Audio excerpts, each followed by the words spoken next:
You may think that playing a role in a movie is a dream come true, but for some actors, it was a nightmare. In this video, we will reveal the actors who despised their costumes, the hardships they endured to fit into their characters, and the surprising ways that makeup changed the course of the films. You won't believe what these stars had to sacrifice for their art. Isaac played Apocalypse in the 2016 X-Men movie. His costume was made of 13 moving pieces that were 3D printed and that it took a lot of work to build. He had to wear layers of fabrics, gauntlets, and leggings. He also had to wear high-heeled boots to make him look taller than his co-stars. The costume was not only heavy, but also hot and uncomfortable. Isaac said that he had to have cold water piped into the suit through tubes to cool him off during breaks. He said that the costume was a nightmare contraption that made him sweat in places he didn't know he could sweat. However, Isaac also said that the costume helped him get into character and feel like a mythical being. Jennifer Lawrence hated her superhero costume in the X-Men movies. She told Jimmy Fallon in an interview that transforming into Mystique was a tedious process that could take up to 8 hours. Not only did the makeup application take a whole day, but she also had a severe allergic reaction to the blue paint. It was so irritating that she even had to call the doctor.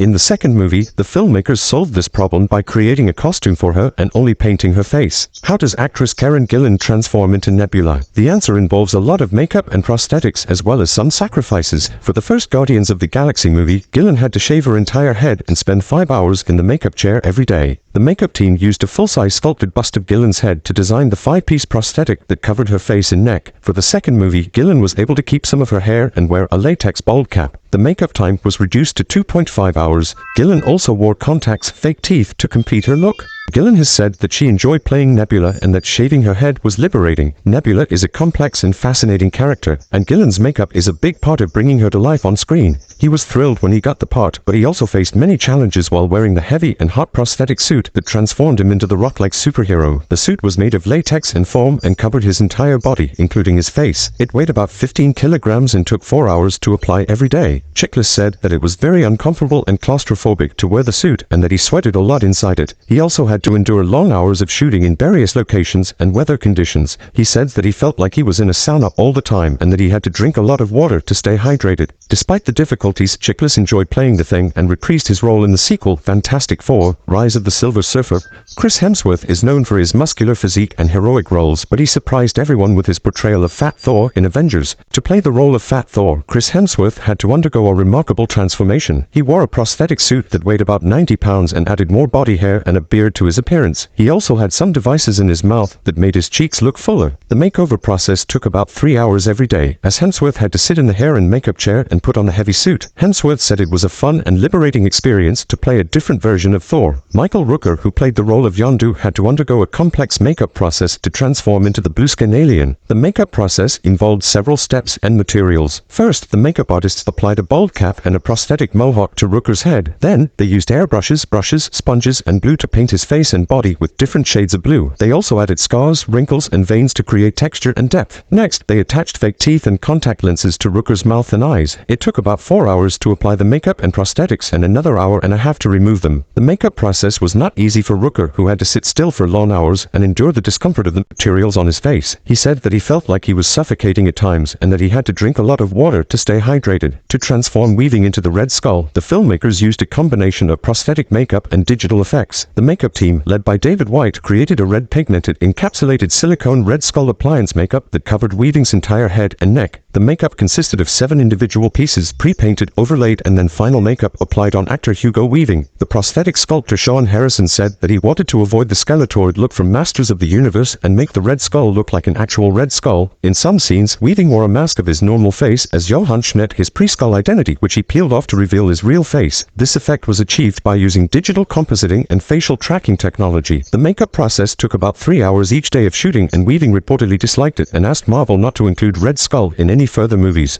Saldana had to wear several prosthetic pieces on her forehead and cheeks, which were sculpted by special effects makeup designer David White. White said that he wanted to create a beautiful alien look for Gamora. She also had to apply several layers of green makeup on her skin. She had to blend the makeup well with the prosthetics and that she had to avoid sweating or rubbing it off during the filming, and also had to touch up her makeup frequently throughout the day. Her eyes, lips, and nails were also enhanced with different shades of green. screen. She used contact lenses to change her eye color. The whole process took about 5 hours a day to apply and 40 minutes to remove. She had to use a special oil-based remover to take off the makeup at the end of the day. She had to wake up very early in the morning to start the makeup process, and that she had to sit still for hours while the makeup artists worked on her. Saldana said that she tried to relax and meditate during the process. Why did Fox Studio refuse to pay the writers? Reynolds wanted to make a Deadpool movie for years, but the studio did not support him. He fought for an R rating and to pay out of his own pocket for the screenwriters to be on set and provide input, since the studio refused to do so. One of the most challenging aspects of playing Deadpool was wearing the extensive facial prosthetics that simulated his scarred and disfigured skin.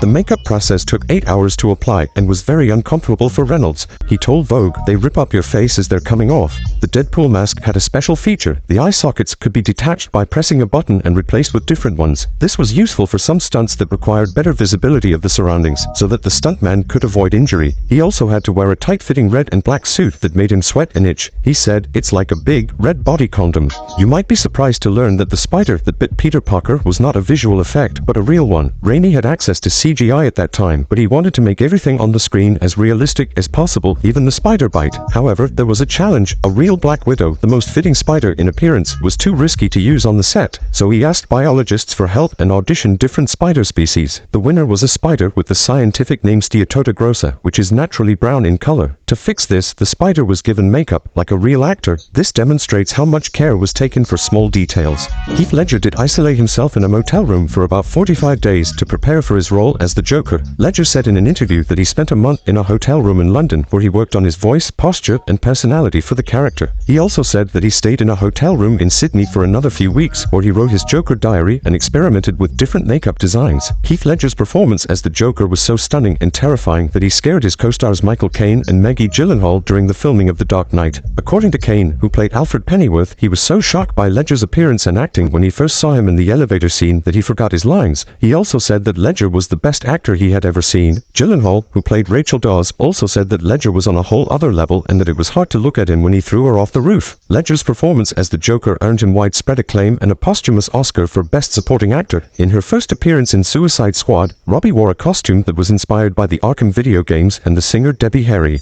Robbie and director David Ayer saw a picture of Debbie Harry and decided to use that as a reference for Harley Quinn's look. The costume was meant to reflect Harley Quinn's personality as a wild, colorful, and unpredictable character. However, the costume was very revealing and uncomfortable for Robbie, who felt exposed and cold while filming. She later revealed that she asked Ayer to change it to something more practical, but he refused. She also said that she received unwanted attention from strangers because of her costume. In Birds of Prey, Robbie got to wear a more comfortable and diverse range of costumes. In The Suicide Squad, directed by James Gunn, Robbie wore a more tactical and practical costume. Margot Robbie has said that she loves playing Harley Quinn and exploring different sides of her personality. He played Pennywise, the evil clown from Stephen King's novel It and its movie adaptations. To play this role, Skarsgård had to use makeup and prosthetics that changed his facial structure and appearance. Each day on set, Skarsgård had to endure a lengthy and meticulous application process. The prosthetic was carefully adhered to his face, blending seamlessly with his skin. This process required precision and attention to detail, ensuring that every contour and wrinkle in Pennywise's face was faithfully recreated. As an actor, Skarsgård was not just confined to his physical transformation. He skillfully embodied Pennywise's mannerisms and brought his distinct personality to the forefront. The combination of Skarsgård's performance and the exceptional makeup work elevated the character to new heights of horror. If you want more videos like this, write in the comments and don't forget to subscribe and like.